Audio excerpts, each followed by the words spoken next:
Welcome to the third and final day of Kaggle CareerCon. CareerCon is an event all about practical advice to help you land your first data science job. My name is Addison Howard. And I'm Jessica. Finally, on Thursday, it's time to land the job. We have plenty of exciting sessions for you on hiring, interviewing, and career switching. As a reminder, videos will not be posted online immediately following the event. We may post them in the future, but please be sure to tune in live each day so you don't miss out on any sessions. If you haven't joined our CareerCon Slack channel yet, be sure to click on the link below the video in the description to join it so you can introduce yourself, ask questions to our speakers, and participate in the virtual career and education fair this afternoon. Last but not least, we'd love to hear from you. Post your thoughts on social media with the hashtag CareerCon 2019 for a chance to win Kaggle swag. Specifically, we'd love for you to tell us about one new or surprising thing that you learned during CareerCon this year. In addition, we'll be sending out a survey link near the end of the day so we can get some more of your feedback during this event. Please share your feedback. We want to know what you loved and anything that we can do to improve. With that said, let's get to CareerCon. We'll be back shortly with Rachel's API workshop. It's time for the last part of our hands-on coding workshop with Dr. Rachael Tatman, data scientist at Kaggle who earned her PhD in linguistics at the University of Washington. In this third and final installment of the API workshop, Rachael will walk you through how to deploy your models so that you can share them or add them to your portfolio. In her walkthrough, she'll cover two popular hosting platforms, Heroku and Google Cloud. Handing the floor off to you, Rachael. All right, thank you, Jessica. Let me share my screen really quick so you can actually see what I'm doing and I'm not just talking about the things that I'm doing. So day three. Day one, if you weren't tuned in, just a reminder, we talked about REST APIs, and we also wrote a Swagger or Open API specification for our app. And I had a lot of questions about where does that go? And we'll talk about that today. So the file with the specification, I just put it in the GitHub repo with the rest of my app. So if someone is coming and looking at my repo for the first time and they're like, what is there? I can be like, hey, you can check out the specification and see all the endpoints and what they expect and what you'll get from them. I'm also going to try to talk slower today, so I'll do my best. And then yesterday we talked about how to take existing Python code and get it ready to be put into an application, a Flask app. And then we wrote two files that were actually just in cells. And then today we're going to put it all together. So the specification that we wrote, the code that we wrote, the Python code that we wrote, and we're actually going to deploy it. And I'm talking about two services today, so Heroku and then Google Cloud. If you don't have access to a credit card, which I know a lot of people don't, I'd recommend using Heroku. They're both good services. They both have pros and cons. There's obviously a lot of other services that you could use as well. These are just the two that I'm choosing to highlight. For each service, I'm going to talk about what your files need to look like, and I have some little examples that we'll walk through and talk about each of the files in them. And then I'm actually going to walk through deploying them. And I've just realized that I have not logged into Heroku and I'm going to have to remember my password live. So we'll do that together. It'll be great. So I'm going to start with Heroku. If you haven't already made a Heroku account, I'd recommend doing that now while I'm sort of chit-chatting so that you can follow along. Hopefully we'll release these videos at some point, but even if that doesn't happen, and hopefully it will, I hope that the notebooks, the kernels that I've written will have enough information for you that you can follow along later in your own time. Okay. So this information about each of the files is also in the GitHub repo that I've written for each of them. So I'm just going to head over there. So the GitHub repo for the Heroku example is RC Tatman, that's just my GitHub, and then minimal _ flask _ example _ Heroku, Heroku. And Heroku, I was just talking about it with Jessica, is actually a made-up word. It's sort of like a portmanteau of haiku and hero. So it looks like Japanese, but they said it was a Japanese word, but they didn't know about it. I don't know. I was talking to some of the Heroku folks about it a while ago. And we have a number of files in here. So this is why I didn't go into depth yesterday, partially because there's sort of a lot to cover, and partially because Heroku and App Engine, Google Cloud, have different expectations for what you're actually going to have in the files you send them to build your app with. So this is sort of the very most minimal possible example of an app to run on Heroku. So the first file here is, I'm just going to go through them top to bottom. Down here, they're organized by whether or not you need to edit them or add new information. So the first file is a license. So this tells people how they can use this code. I've picked the Apache license 2.0 because that's the same license that all public kernels are released under. So if you're seeing somebody else's code on Kaggle, they've made it public, and in doing so, they've agreed to release it under an Apache 2.0 license. And so if I have the same license for my app and then the code I'm releasing on Kaggle, then it's pretty easy to use them together. If you don't have a license, people won't be able to use your code, basically. And then we have something called a proc file. So Heroku wants this, App Engine does not. So this is a specific proc file. And this has a single line in it, and I wouldn't change this line unless you also are willing to change some other things. So this tells me that I'm going to serve it on the web. I'm going to use Unicorn, which honestly I don't know that much about. It's a Python library that serves Flask apps, I guess. And then it's going to be an app, and the name of the file where the app is script. So if we go back into our repo, you'll see that we have a file here, script.py, and this is where we actually define the app and all of its endpoints. So this is some of the code that we wrote yesterday, the one in the second cell. And you can see that I've imported Flask, and I've also imported from the file serve useless underscore function. So I've created a function in another file, and I've imported it into this one. We'll talk about that a little bit later. Then we have a README. So this is the README down here. In this README, I've put information on what files you need to edit in order to make this work. I might go back and add information on how to actually serve it on Heroku as well. I just realized that that would be helpful for people who are looking at this on GitHub and not on Kaggle, but we'll get to that. And then we have openapi.yaml. YAML is a file extension for YAML ain't a markup language. It's one of them recursive acronyms that people in computer science love so much. And this is a file that I wrote on the Swagger editor that is the specification of what's in this API. So this API is a little bit different from the one that I've been talking about previously that returns package names. And I actually have built that API, and you guys can look at it if you want. I've built that application as well, and you can look at it if you want. But this one is much, much simpler. So it's useless sample API is what it's called. It's a simple API that returns a 200 if you ping it, and it's version 1.0. There is one path, one endpoint. It is whatever the URL is, /ping. The method is, it's a get method, so it'll send you back something. You don't have to send it anything. Responses, if there's a 200, and remember that's the code that's like, everything's okay, you will get back some plain text, whatever that is. And the plain text, spoiler alert, is what I define in useless function in the serve.py file. I sort of wanted a very, very minimal example so you guys could modify it. Then we have requirements.txt. So this tells you what, this tells Heroku what packages, what Python packages it needs to install in order to correctly run your app. So you do not want to remove Unicorn. This is what it's using to serve your app. And because we're using Flask, I've also included Flask. If I didn't, it wouldn't work.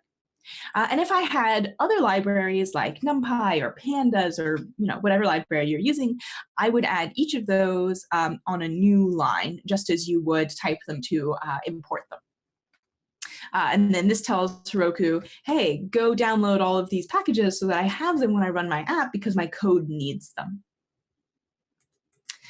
Under requirements, we have runtime.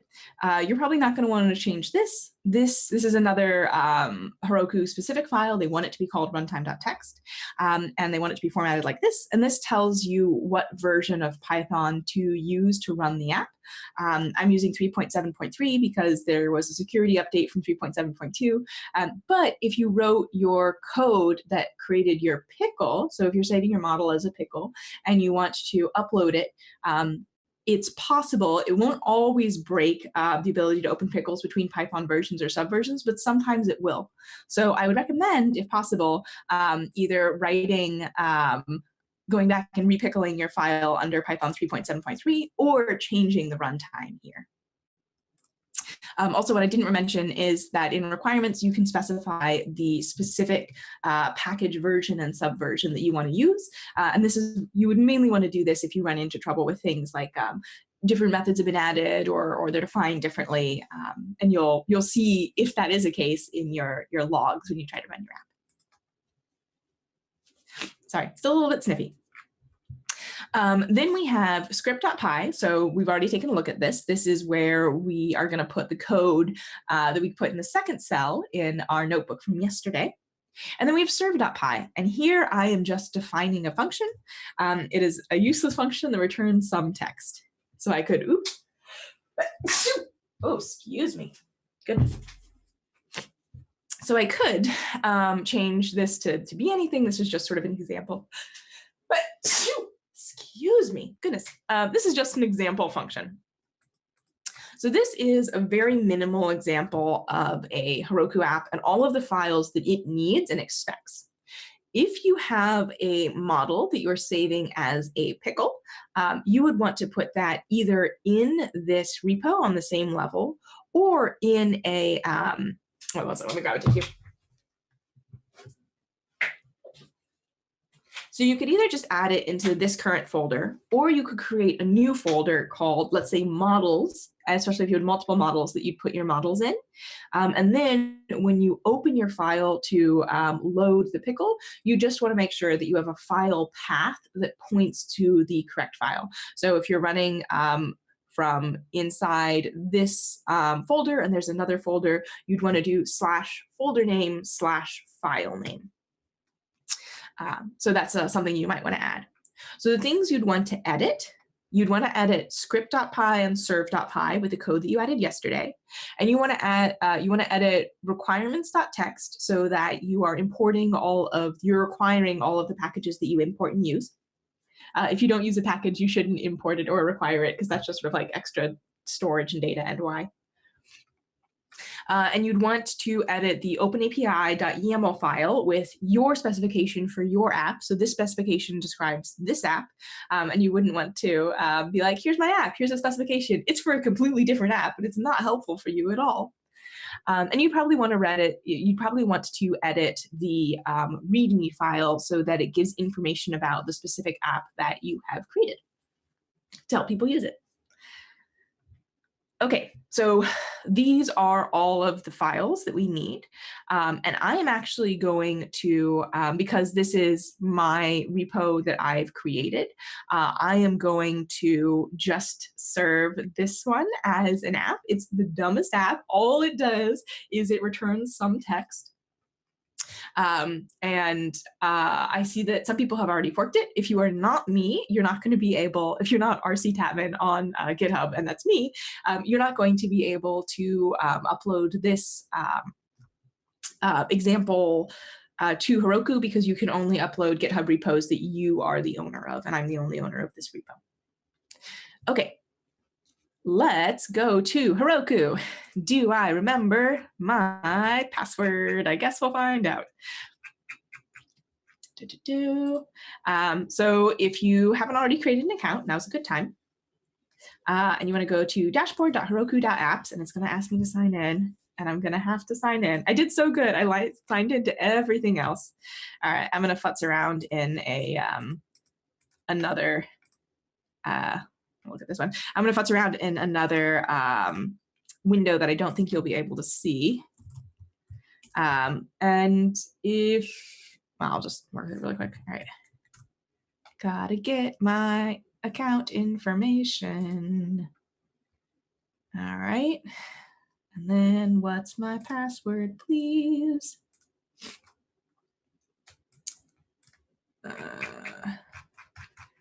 Heroku. All right.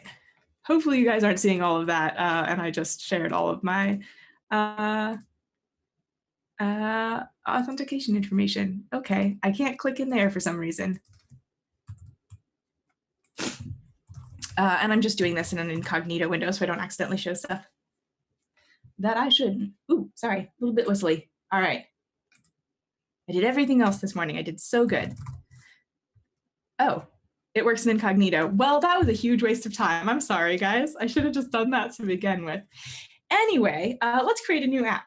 So you can see I have one Kaggle dash text. And I also have a personal Heroku account that I use for my own projects. This is one that I've created for Kaggle projects. So we're going to create a new app. We need to give it a name. I am going to call it Dumbest Possible API.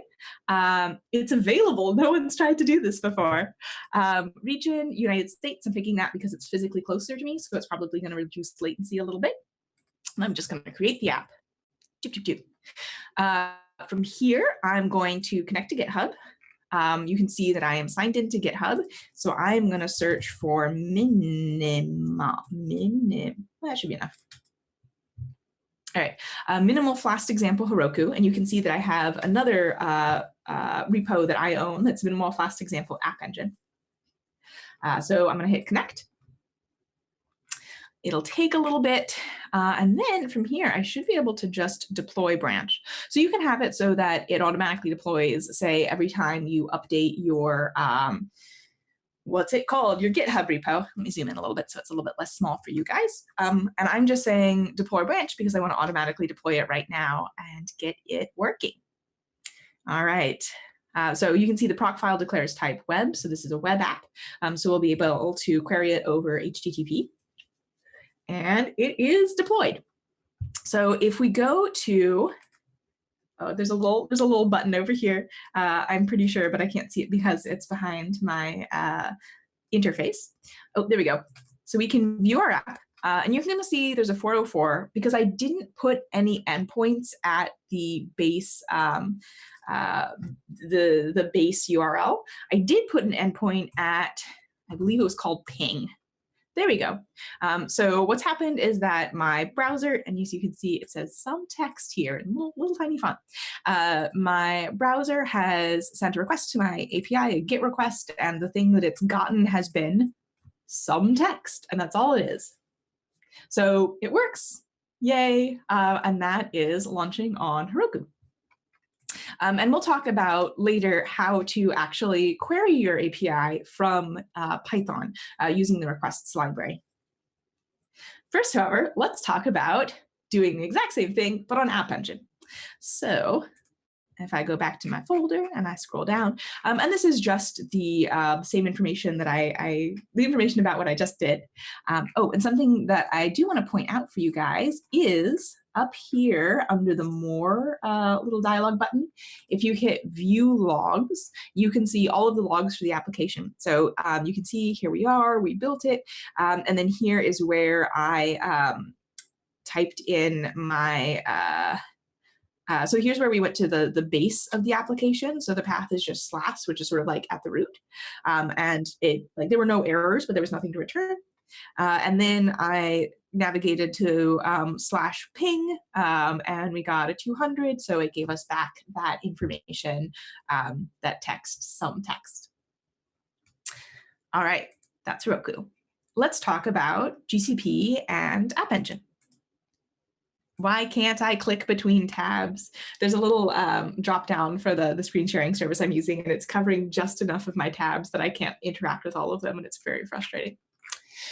Okay, App Engine.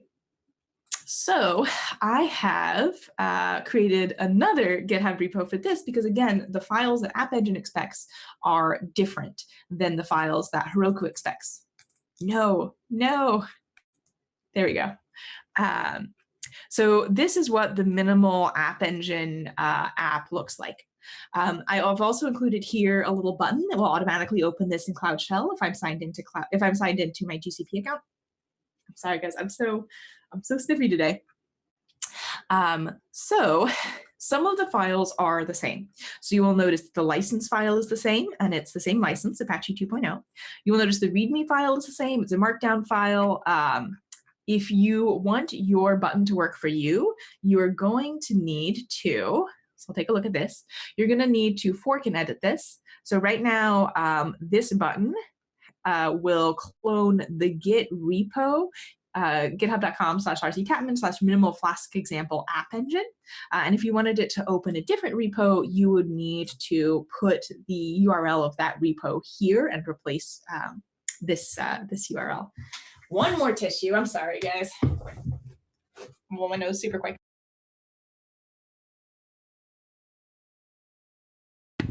Delightful sonic experience. But other than the button, the Readme is exactly the same.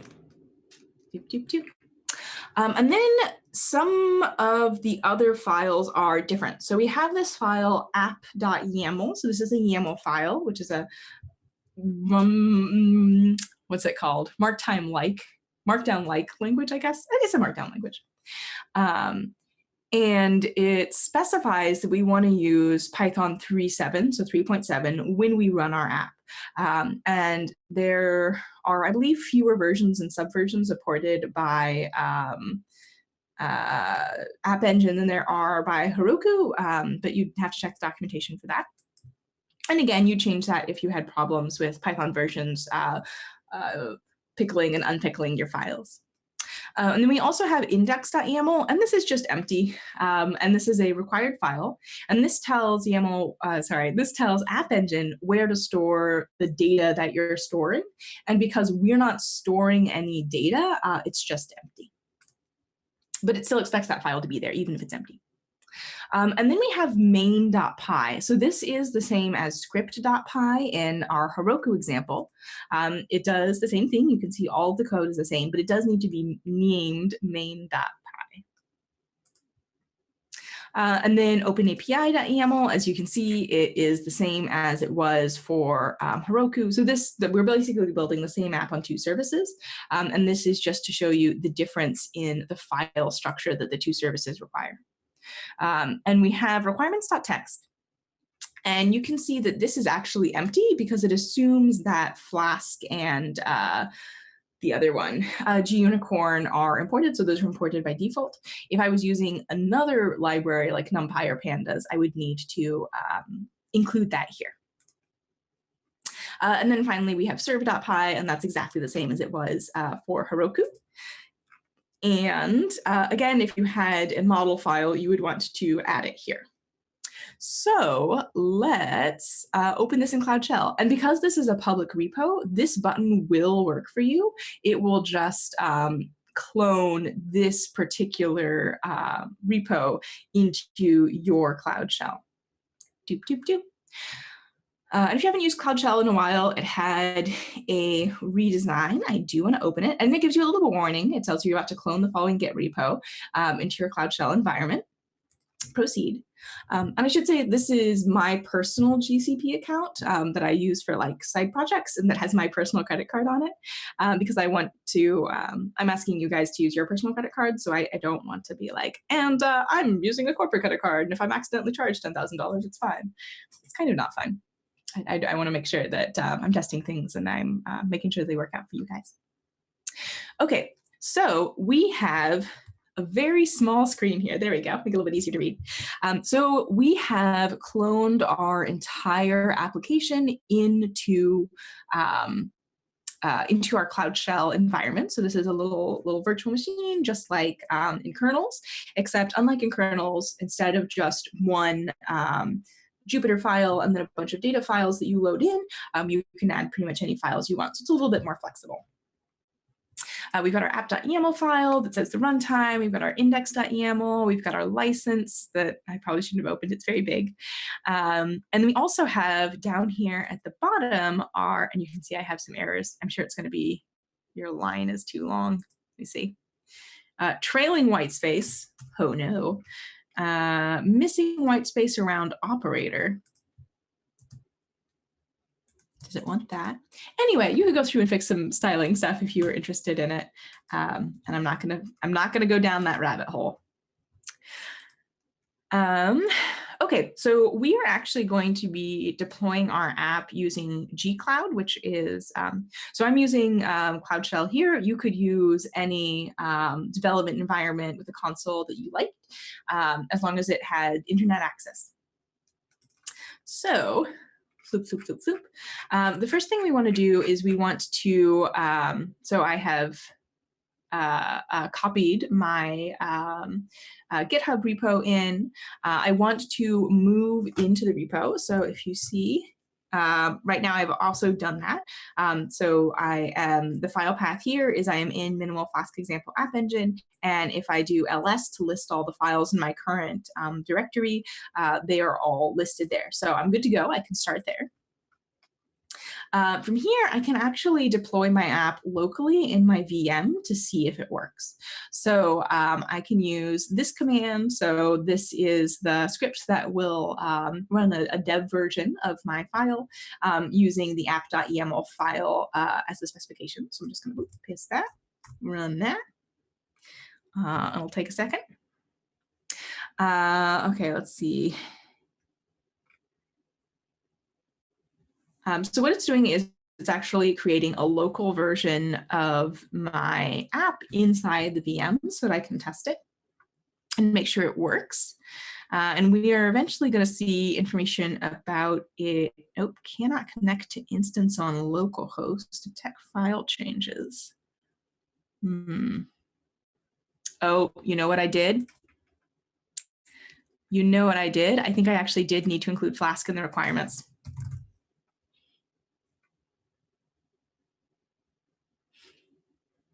I think I have messed up. All right, I'll go back and edit that. Actually, let me do that right now while I'm thinking about it. So there's the Heroku one, and we actually want the App Engine one.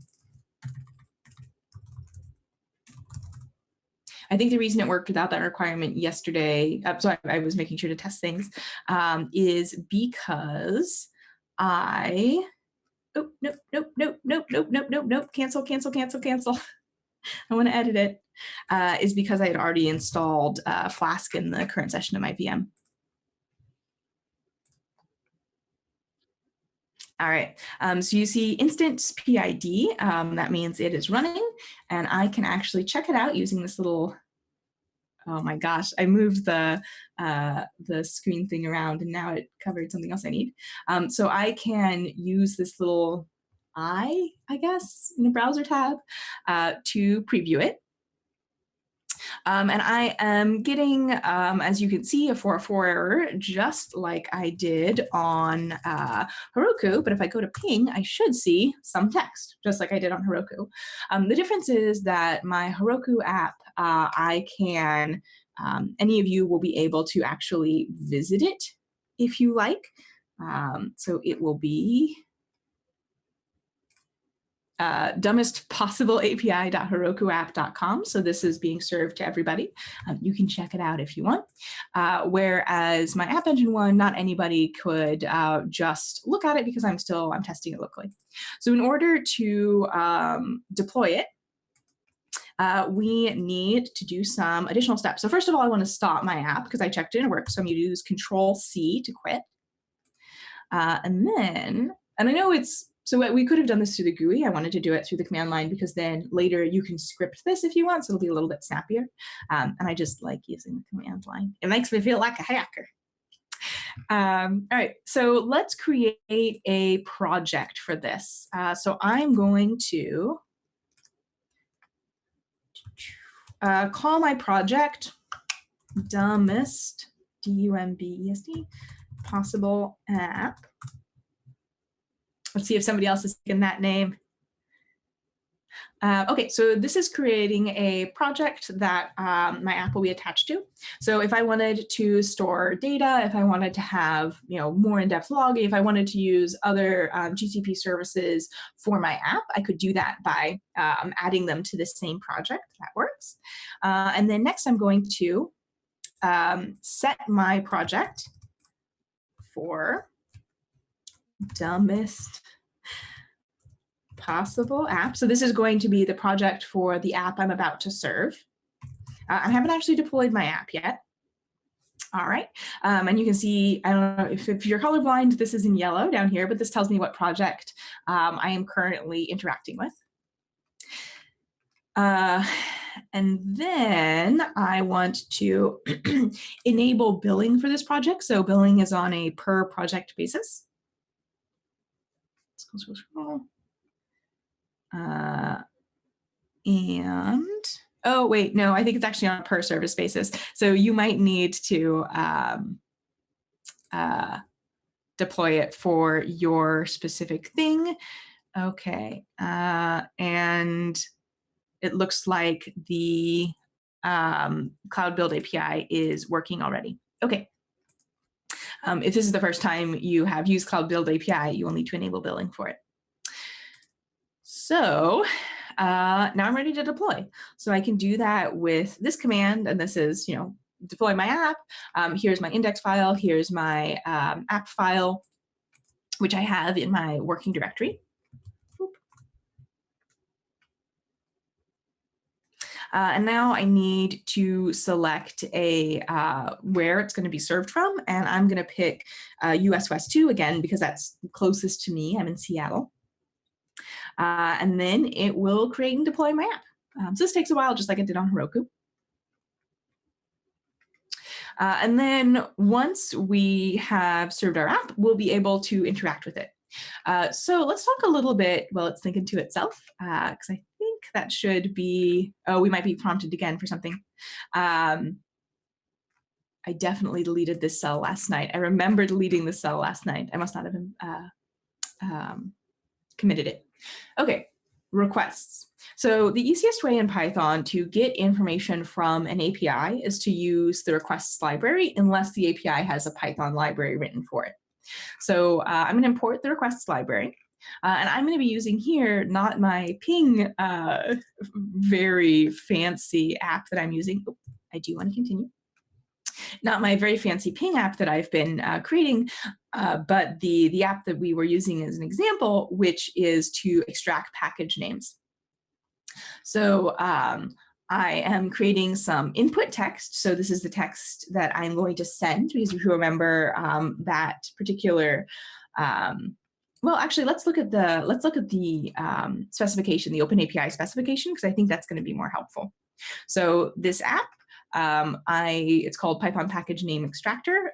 It's served from this URL. So I went back and added this once I knew what URL it was being served from.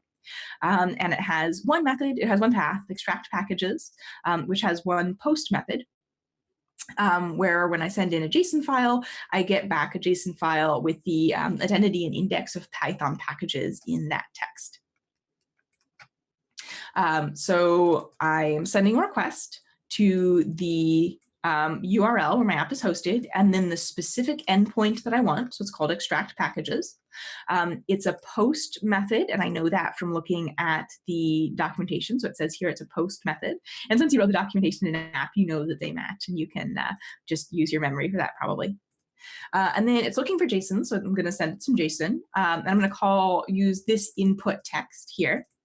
And then if I just run this code, I'll get back hopefully I'll get back a 200. Yay, it works, everything's fine. In order to get out to parse out the JSON that I've been sent back, I want to use the .json parsing function.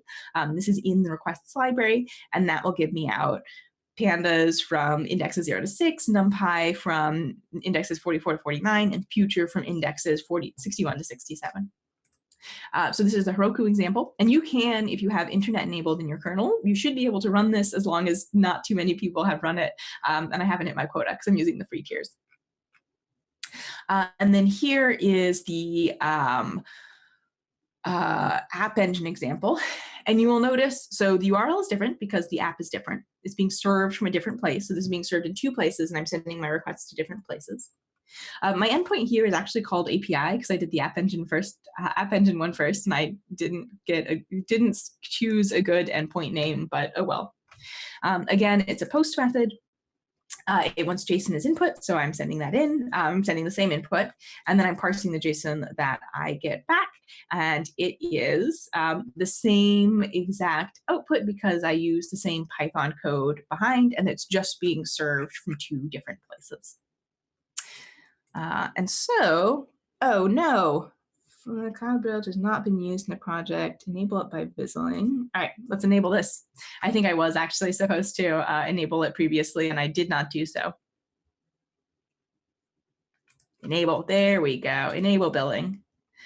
Set account, and this is for Kaggle projects only because I have I had another billing account that I was sharing with my husband, and I didn't want to charge him for my stuff that I was doing.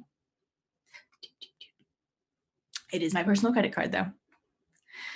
All right, and I should also be able to, in billing, set my close billing account, info panel, budgets and alerts, create budgets, payment method. So there is a way to, and I think I linked it in the notebook, there is a way to set the maximum that you're willing to spend per day to $0.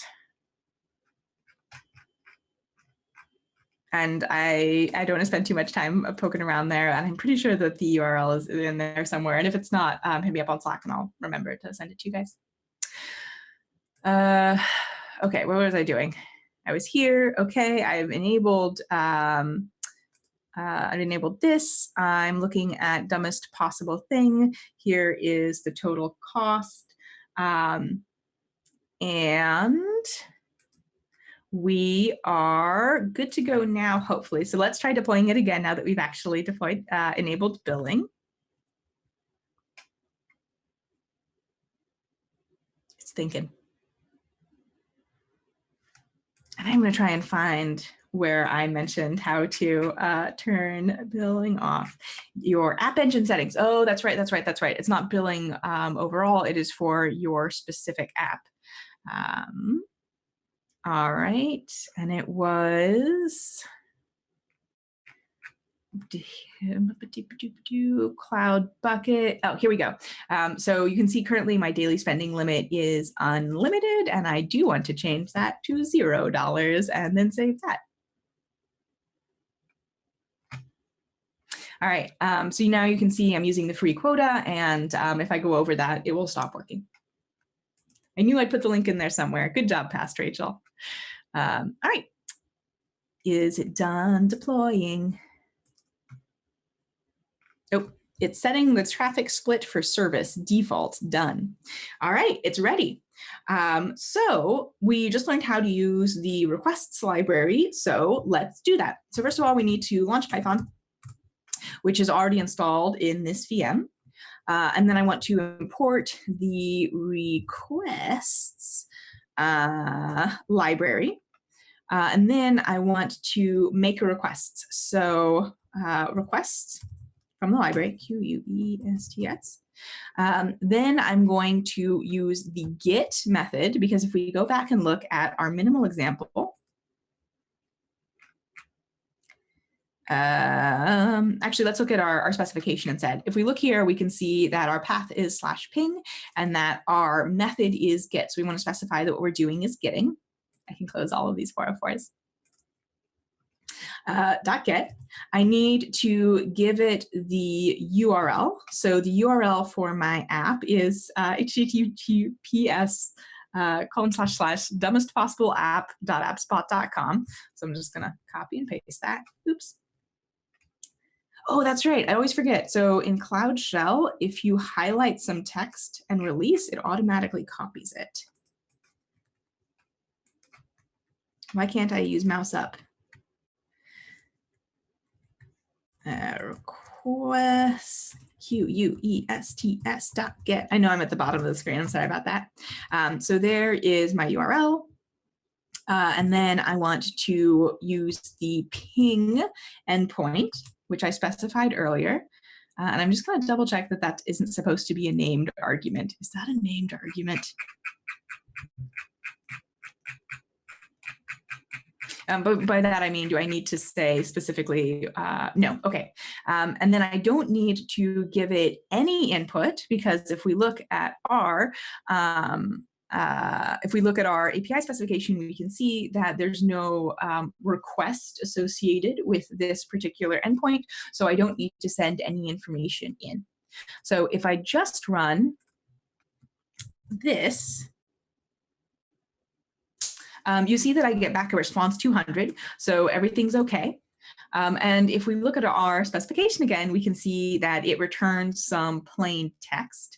So let me ask for some plain text output. And you can see that I have Unicode string some text, which is what I set my app up to do. And that's all it does. That's all this API does. But I could also do something a little bit more interesting. So I mentioned that I have some other APIs that I created to do this thing. Extract package names. So I can also use those. So I can query those APIs from any place where you can run Python and you also have internet access. If you don't have internet access, so if you don't turn on internet access in kernels, it's going to reach out, it's going to make a request, but there's going to be no way for it to connect to the server it's trying to find. So it'll think for a while and then eventually you'll get an error. So there's my input text, and let's I don't know how many people have queried these morning, so this may or may not work. Let's find out. So this is the Heroku example. And that works, and I get back my information that I need. And let's also do the App Engine example. So this is also being served on App Engine, but in a different project. So I have a separate app for this, and you can see that also works. I could also query the Heroku version of my very dumb app. So it is dumbest possible API .herokuapp.com. So if I go back here and I replace this URL, which of course I cannot do with my mouse, I should also get some text back. So I've just sent 4 different requests to 4 different apps, and I'm getting some of the same information back because they're serving the same Python code. But I'd get stuff back depending on what specific Python code that they were using. So if someone had an API to draw hearts around corgi butts in photos, I would send it a picture of a corgi and it would return back the picture with the heart drawn around it, hopefully, or the coordinates of where the heart would be or something. So that's it. We've built, actually, I guess 2 APIs together now to go back and review all the things that we've done. We designed an API and we wrote a specification.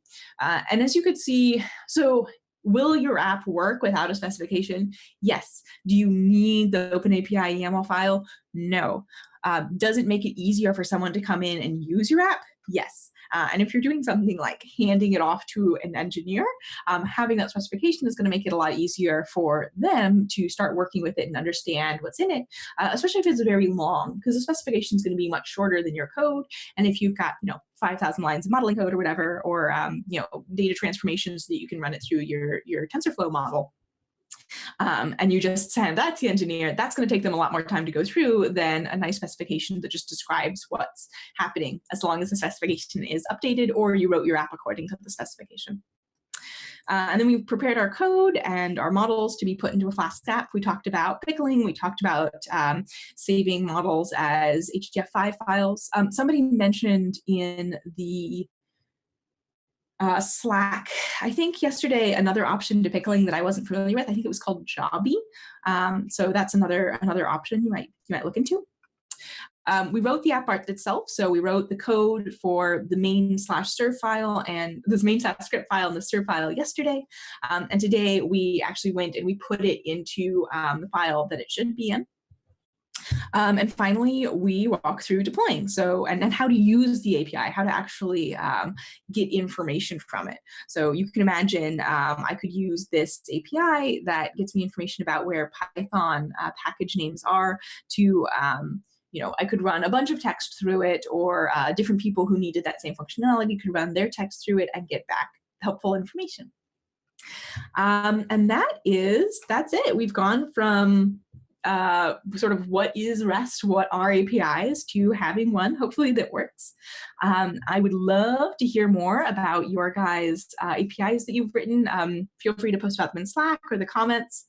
And also just a quick plug. So tomorrow for my live coding, which I do from 4 to 5 p.m. Pacific, I would love to have some code to do a code review on. So if you're working on a project and like someone to take a look at it, send me a link in Slack and I'll pick some to go through and talk about tomorrow. All right. Jessica. Hello, I am back. Great stuff, Rachel. We finally reached the end of the workshop, but lots of great Yay. content. Yeah, it's a lot of great content on a skill, that's very valuable for a data science job today. Yet, I feel like it's not very commonly covered. Mm. It seems like a lot of our viewers got a lot of value, even just learning how to like troubleshoot Heroku and Google Cloud, which is definitely useful. So with that, we got a couple questions from the community. The first one is from Utam Kedia. Utam Mhm. asks, which, in your opinion, is better, Heroku or Cloud Shell? Um, like it depends. I would use them for different things. I've used Heroku in the past to automate like Slack sign-ins and for just like super quick, lightweight stuff. I mean, both of them are designed to be to support enterprise applications. Both of them can sort of like build up. One advantage of App Engine. So App Engine is a service that we were actually using to serve the app. Cloud Shell is just sort of like the hosted coding environment that we were interacting with it in, just because I like Cloud Shell.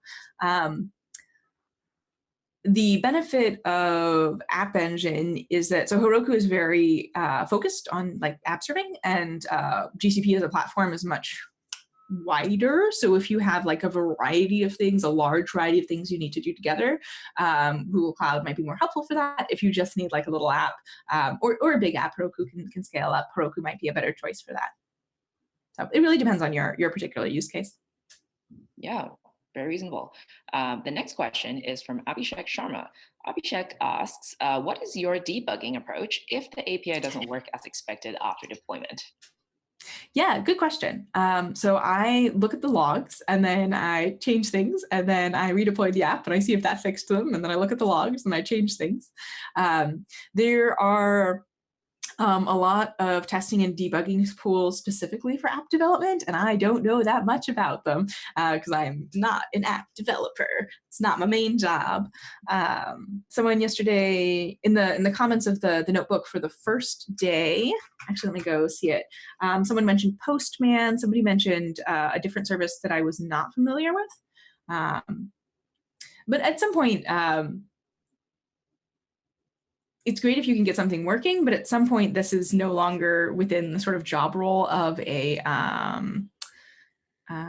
let's see, Insomnia is the other service that somebody mentioned. So Andrew, thank you, Andrew. And then it was Sayak who talked about Postman and curl. At some point, like testing and maintenance and things like that are more of a software engineering role and less of a data science role. And if you're at a startup, maybe you're doing both. But if you're at a large company, that's the point where I'd be like, help, please. Can someone else help me with this? This isn't my job. Yeah, I do that frequently to our engineers. Well, great. Well, with that, I guess it's time to wrap up our session. So thank you for an awesome 3-day workshop, Rachel. This does conclude the end of the entire workshop on building and deploying an API model. Rachel, again, will be in the CareerCon Slack channel, so feel free to ask more questions there. If you want to revisit the material or you missed out on parts of the workshop, such as day 1, day 2, Rachel's notebook materials will also be permanently available on the Kaggle website for you to access. Just go to Kaggle, search the term CareerCon, and you can find her notebook materials there. We'll be back in a few short minutes for a behind-the-scenes look at data science interviews with William Chen, a former hiring manager at Quora.